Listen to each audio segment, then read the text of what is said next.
नमस्कार दोस्तों। उत्तर प्रदेश के उप मुख्यमंत्री व चिकित्सा व स्वास्थ्य मंत्री ब्रजेश पाठक लगातार अस्पतालों का दौरा कर रहे हैं, व्यवस्थाओं को परख रहे हैं। लेकिन इनके इन दौरों के पीछे जो स्वास्थ्य सेवाओं से जुड़े हुए लोग हैं वो क्या सोचते हैं, उनकी क्या प्रतिक्रिया है, क्या अपील करना चाहते हैं, इन्हीं सब बातों को जानने के लिए हेल्थ जागरण ने आज नर्सेस संघ से, फार्मासिस्ट एसोसिएशन से और यूपी लैब टेक्नीशियन से एक साथ एक मंच पर बातचीत करी और उनसे जाना कि आखिर उनके दौरों को लेकर के स्वास्थ्य के जो कर्मचारी हैं वो क्या सोच रहे हैं। पिछले दिनों फार्मेसी कॉरपोरेशन का पाठक जी ने दौरा किया था और एक्सपायर्ड दवाओं को लेकर के बड़ी चर्चा हुई थी। तो आइए इन तीनों पदाधिकारियों से अलग अलग बात करके उनका रुख जानते हैं। पूरे प्रदेश में लगभग 10,000 नर्सेज के पद हैं, 3,500 पद माननीय इस समय जो सरकार है इन्हीं की सरकार के पूर्व में भरी गई थी 2017 में। आज भी केवल 3,500 पद हैं, बाकी पद 6,500 रिक्त पड़े हैं स्टाफ नर्सेज को, जिसको कहा जाता है कि चिकित्सा स्वास्थ्य विभाग की रीढ़ है। तो रीढ़ की हड्डी ही नहीं है तो कैसे कार्य होगा। और रही बात डिमांड की, हम लोग पिछले 5-6 साल से लगातार इस सरकार में कहते आ रहे हैं पद नाम चेंज करने के लिए, इसमें किसी कोई व्यक्ति भार नहीं पड़ना है, वो आज तक नहीं हुआ। हमारे को कहा जाता है कि आप समूह खा में आते हो, आपको होम डिस्ट्रिक्ट नहीं दिया जाएगा। होम डिस्ट्रिक्ट डॉक्टर ले सकता है और हमारे विभाग के जितने भी गस्टेड पोस्ट के लोग हैं सब ले सकते हैं। नर्सेज को क्यों उससे विरत रखा गया है। अलाउंसेस की बात हुई, हमारे अलाउंसेस पीजीआई केजीएमयू सैपाई के बराबर नहीं दिया जा रहा है। जबकि आप ये समझो जब मरीज कोई आता है तो सबसे पहले चिकित्सा स्वास्थ्य विभाग के सीएससी पीएससी जिला अस्पतालों में जाता है।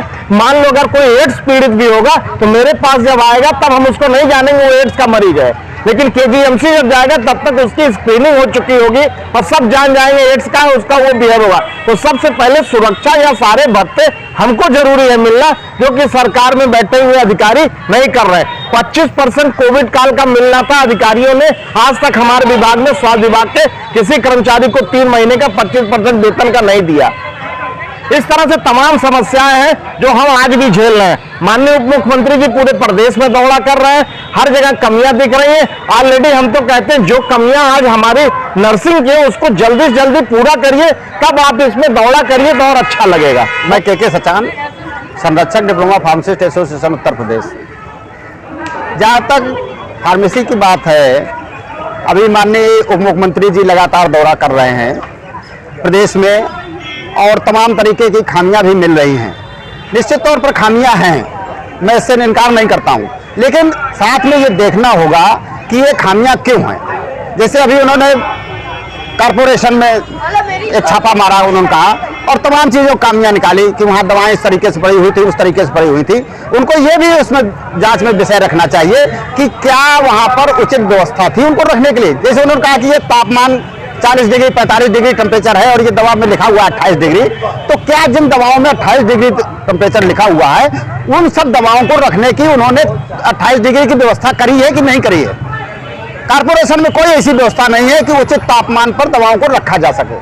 और दवाएं हमारे पास हैं तो हम कहाँ रखेंगे। उन्होंने कहा सीढ़ियों में रखी हैं, अगर सीढ़ियों में रखी है तो क्या उन्होंने हमको रैक्स की व्यवस्था कराई है। जितनी दवाइयाँ वहाँ उपस्थित हैं उन सब दवाइयों को रखने की व्यवस्था है कि नहीं है।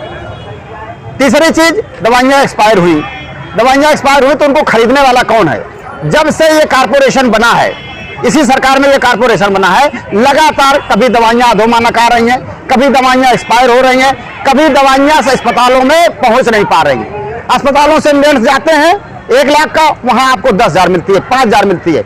स्थिति ये है कि पहले जब दवाइयाँ जो होती थी कंपनी खुद पहुंचाती थी अस्पतालों में, और आज हर अस्पताल का एक फार्मासिस्ट, एक एम्बुलेंस, एक ड्राइवर और एक 4th क्लास लगातार हफ्ते में 5 दिन 4 दिन कम से कम जाता है कॉर्पोरेशन।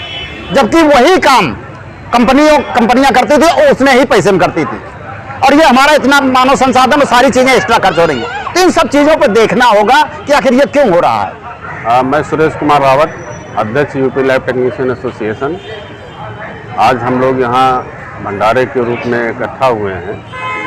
लैब टेक्नीशियन एक ऐसा संवर्ग है जो कोविड काल में फ्रंट पे रह के काम किया है, और माननीय योगी जी ने भी कहा है कि पूरे देश में हमारा उत्तर प्रदेश जांच के मामले में नंबर 1 है।